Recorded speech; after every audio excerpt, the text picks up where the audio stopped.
Hi, everyone. This is Gary Berman, host of the Cyberhero Adventure Show, coming to you with an extra special micro briefing with Llewelyn King, who has been a venerable voice in Washington, D.C. for a long, long time, and also has been ahead of the curve on important topics such as the role of artificial intelligence in all aspects of life. So, Llewelyn, it's great to see you again. Welcome to the show.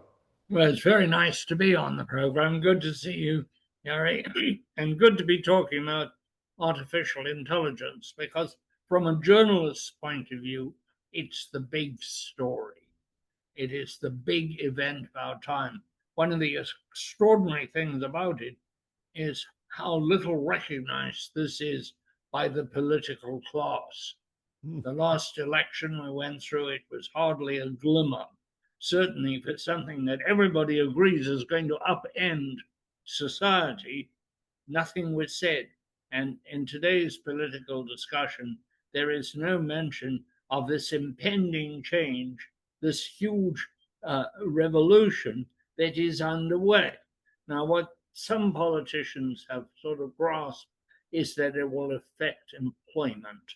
And that is beginning.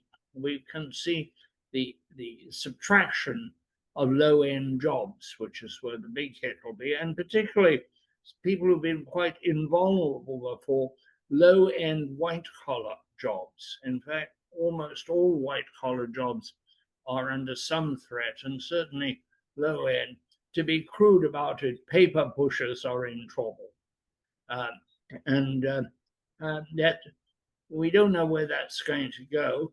I found in reporting on this industry that, or if that's the correct term, this phenomenon that's happening, um, Right. this, this aspect of the evolutionary process, this latest stage in the industrial revolution, or at All least right.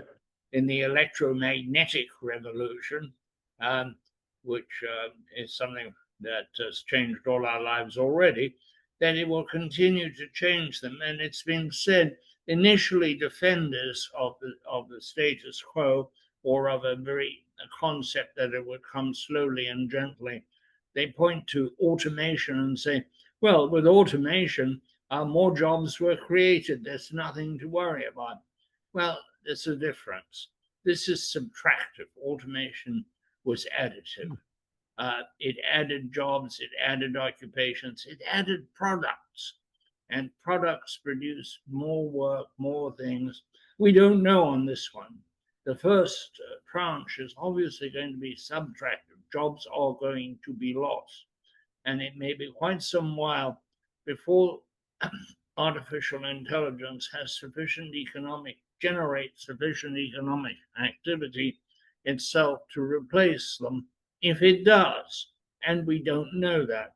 I found that one of the things that's interesting in covering this phenomenon as a reporter, not as an expert, I'm not an expert, but I am a reporter and I am deeply curious about science, is that if you asked a question years ago, it had one answer, and if you ask the same question today, it has a different answer.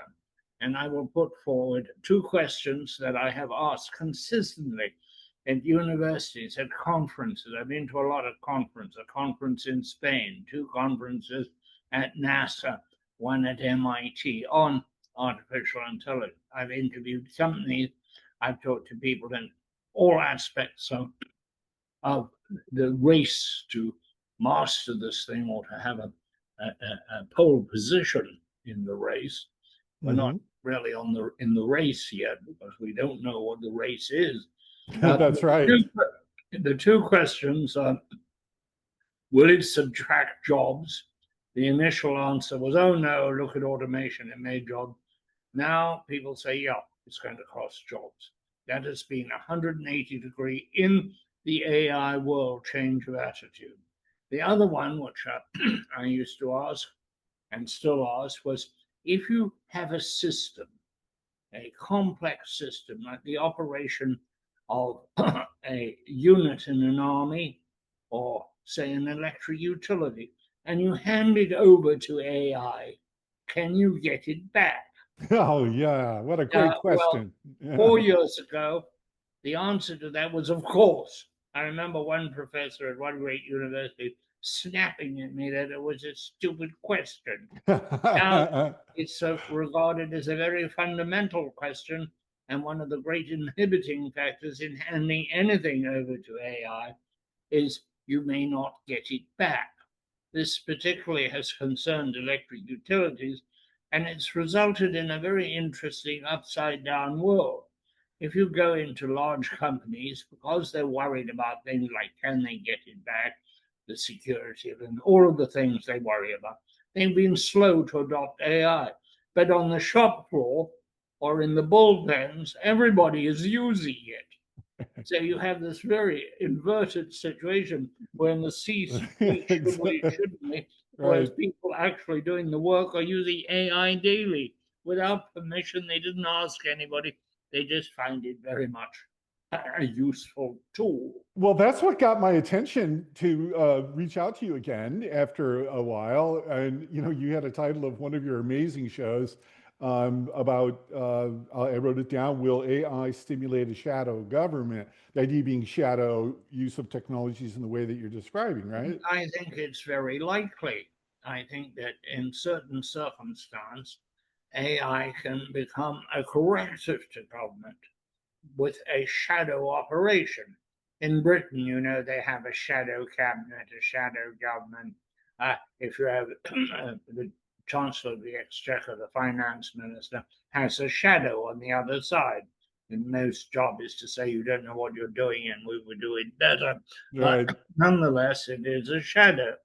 Now, it seems to me that where you get something contested and where I started thinking about this was President Trump's attack on the Bureau of Labor Statistics, Mm. where he fired the head of it because he didn't like the numbers.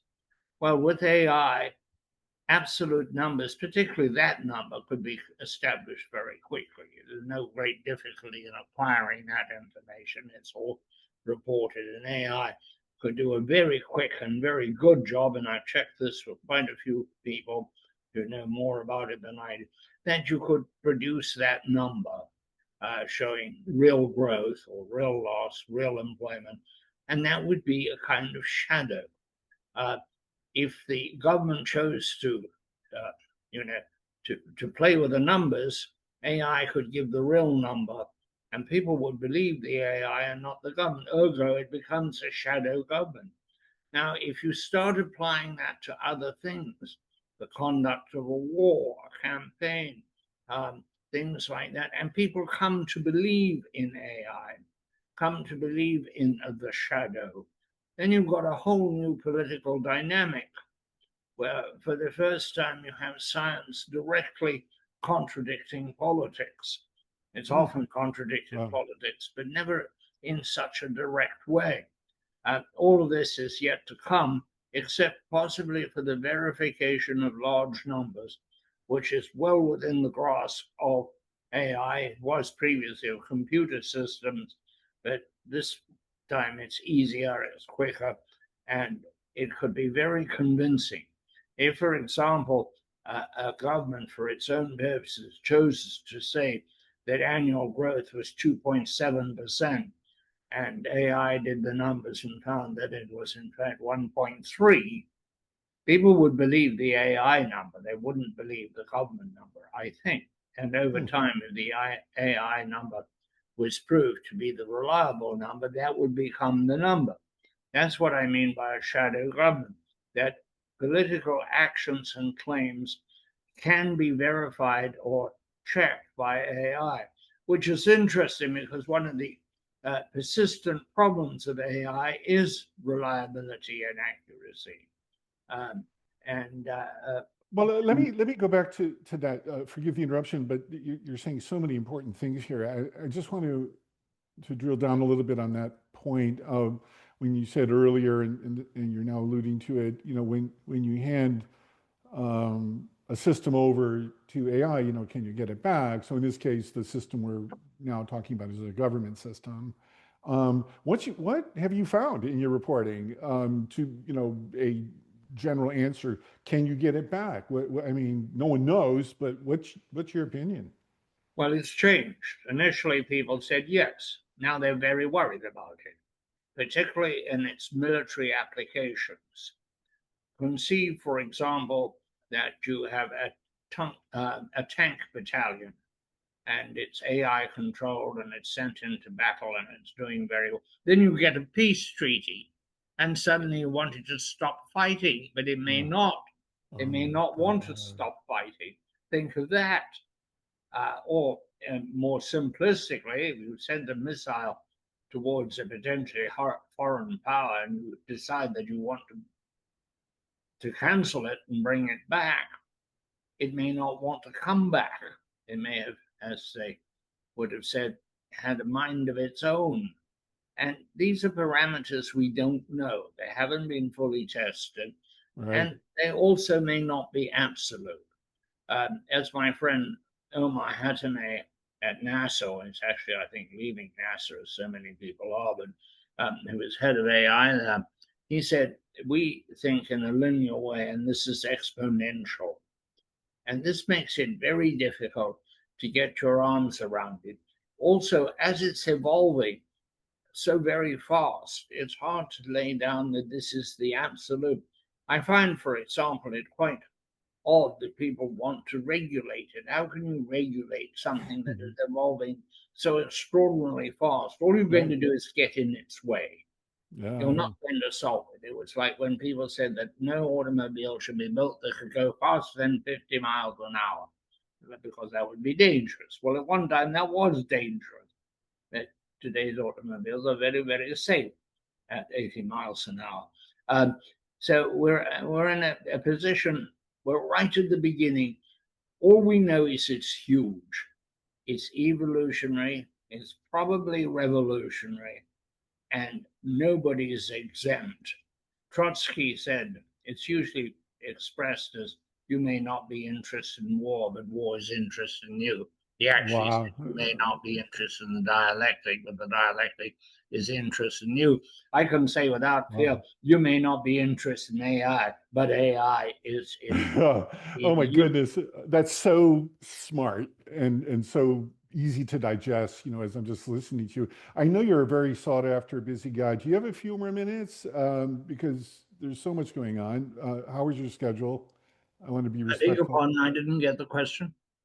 You have a few more minutes. I know No, absolutely, you're absolutely. you're always very sought after as a speaker, as a lecturer, as an analyst, as a business person. So thank you. So okay, then so from my end, my exposure, such as it was to artificial intelligence, was about 4 or 5 years ago. I had the privilege, and I use that word, for real, of uh, collaborating with the national. What was the actual? I always get the initials. The National Security Commission on Artificial Intelligence. You would be familiar with that report. About 4 years ago, it was funded by Eric Schmidt from Google, and I had the pleasure of sort of collaborating. This is a couple years before the generative pre-trained transformer GPT thing hit in November of 2022. And so, in listening and learning at that point, they came up with, I believe, if memory serves me, over a 700-page report on AI and its strengths and limitations, recommendations, and things like that from a public policy standpoint, like you were alluding to, and other things like that. And I remember, and, reading it. I read the report, and my head just exploded. I said, "Wow! I mean, what are the chances? What are the probabilities of this actually happening?" Turns out it's even more intense than they had predicted in every way, just like you were saying. I agree, and I don't think we can even imagine because we're not able to imagine how far. Hanging over this is what Stephen Hawking said, and he said it quite a long time ago when he said it could be the end of civilization, and that has become the sort of backdrop for public concern. Uh, Wow. when he said it, much less was known about AI, notwithstanding that he was one of the most brilliant men who ever lived. Any of these total technologies has within it huge threat. For example, our tremendous dependence on computers in everything. If we had again an event like the what was it, the sunspot that knocked out all the telegraph and the Carrington effect in the 19th century, if that happened today, we would be in chaos. People with guns would be hunting for water and food because nothing would operate, including if your automobile. If it was electric, you couldn't charge it. If it was gasoline, you couldn't pump any gasoline to fill it. Your credit card wouldn't work.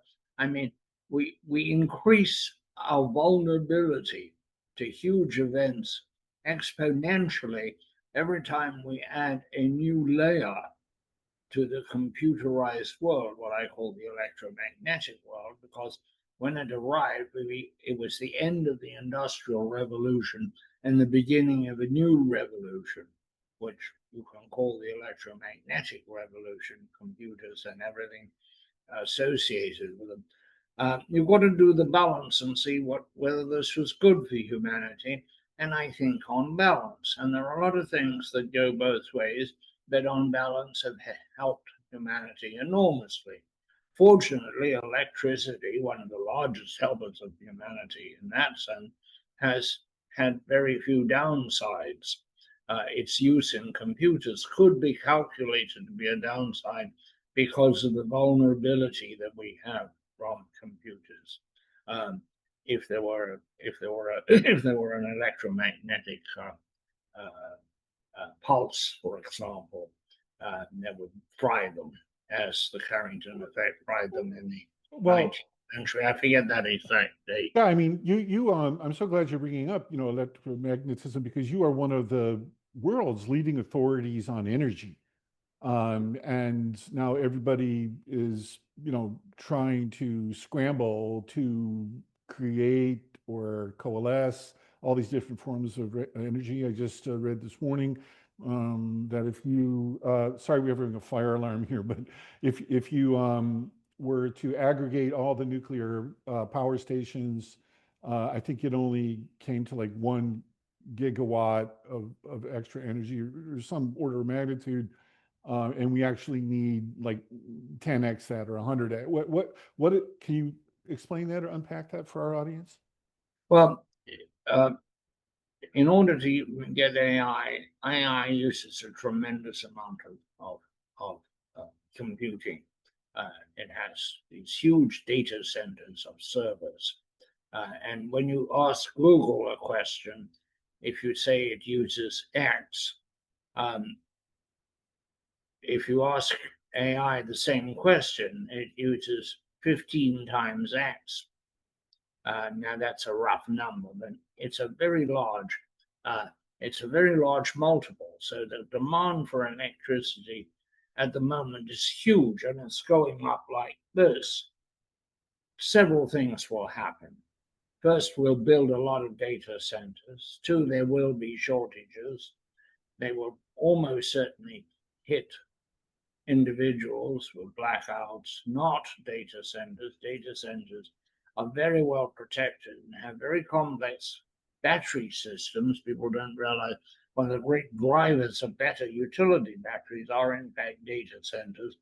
And they're improving. They're not using as much as they did, and progressively they'll use less electricity. They're going from air conditioning, cooling to water cooling. And down the road, there's always the possibility that they'll go from the chipper to the electric chipper to the electrically controlled chip with an electrical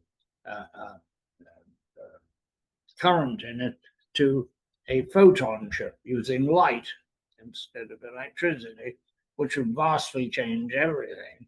And the data centers will not need nearly as much power. It's very dangerous to draw a line on the graph paper that goes up forever. It never does.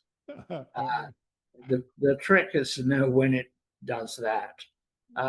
Somebody once said the curse of the 20th century was graph paper. Um, there may be something to that. Those of us who went through the energy crisis recall people sitting around to the day when everything stopped because we ran out of energy.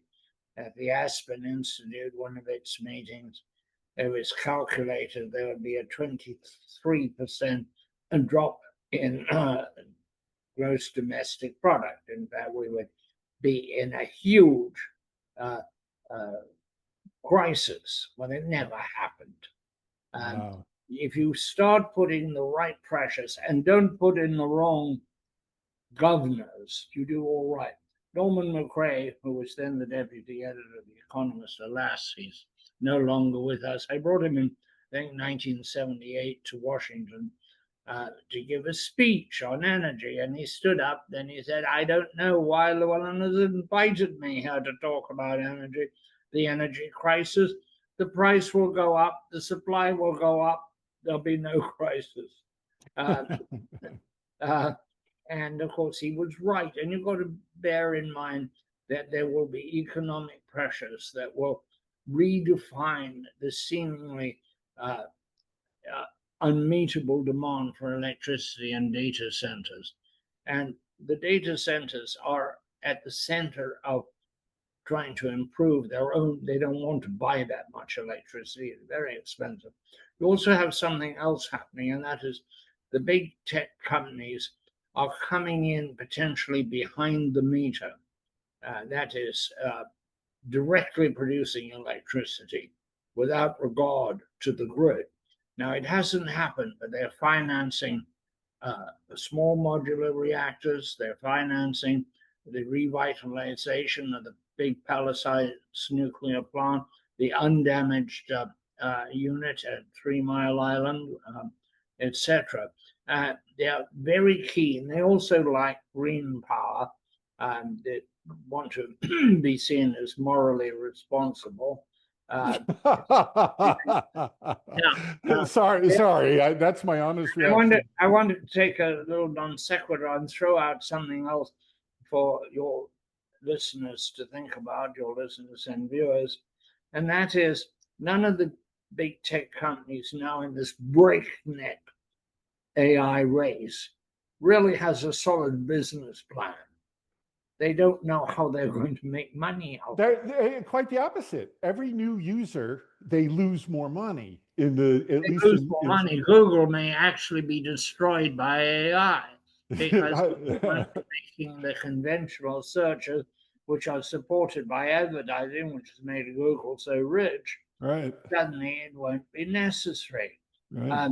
But putting Google and its peculiar challenge aside, no AI company knows how, or has a convincing plan. The ideas are advertising, but it doesn't really work there, and even that is finite. But secondly, that you'll charge a subscription fee, but subscription fees are very exclusionary. I used to publish high-priced newsletters, uh, and I know how exclusionary that is. And newspapers who put in paywalls know how exclusionary it is. So they're tied. They want more people to read their newspapers because it increases their authority and their market position. And with the advertisers they have, it helps their bottom line. On the other hand, they want people to pay for using it. So they're caught on the horns of a dilemma there, and they don't handle it very well. Some free articles, some you pay for. Mostly they would rather you read, and they have market share. But when you start putting in paywalls, you lose market share. And nobody in the AI business seriously at this point in time wants to lose market share. So that the paywall sort of optional. There's a very interesting point to build on what you just said as we're wrapping up here. By the way, thank you so much for spending this A time. pleasure. And that is the business model question. And there was just a study in the last week or so from MIT. One of the big takeaways, I think, is that 95% of businesses are having, I don't want to misquote it, but difficulty, problems, challenging, it's not working with their own AI systems. Um, and so what do you, for workflows, like what's your take on that kind of research? I don't have one actually, or I don't understand the challenge. I think the challenge is that nobody quite knows what this animal is, No, simply because you were instrumental in moving it forward doesn't mean that you own it or control it or that it will be beneficial to you. that's right. And I think you have a large problem. The AI companies are, although the AI wannabes, or wannabes, if we want to say it that way, are pouring enormous money, $1 trillion, into AI with no idea when they get the product how they will sell it. No business plan. Right. Uh, it is one of the more extraordinary adventures we've ever seen. After Kitty Hawk, the Wright brothers had a pretty fair idea somebody might want to buy some of these gadgets that go in the sky. Right. This is not clear at all that people want to Uh, buy them, and it's not clear that you can protect them, that the IP in AI is not itself vulnerable to being extracted by AI. Uh, uh, that you're not going to be able to have the old proprietary guards. At the moment, creative people, artists, writers, etc., are very alarmed by the fact that all of our product, everything I write, ends up somewhere in AI in its scouring of websites. And of course, I get no compensation, and no other writer does, and probably we never will. New York Times has a lawsuit, right. but it seems to me it's too big. It also seems to me that some of the old ideas that are governing our thinking are simply no good. For example, the idea that we're in a fierce competition with the Chinese. We are and we aren't. Once something is discovered, it is discovered. Uh, Once it's discovered in AI, it becomes essentially a public property. Uh, it is not something that totally and eternally you can lock away in the patent office. I don't think you can.